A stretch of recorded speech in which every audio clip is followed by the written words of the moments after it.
Welcome. In this video, we'll explore two essential commands. Systeminfo.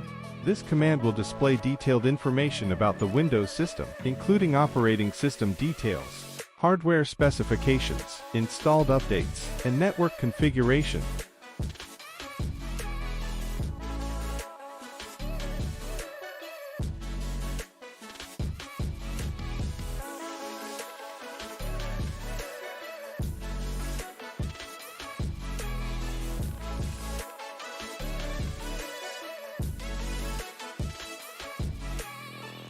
ipconfig.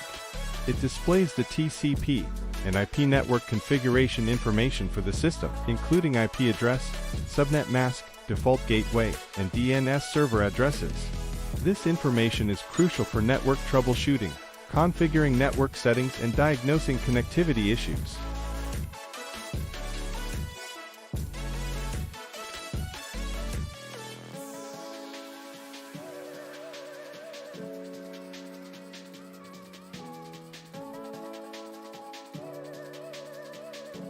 systeminfo 32. Microsoft System Information Tool, providing detailed information about your computer's hardware, software, and system components.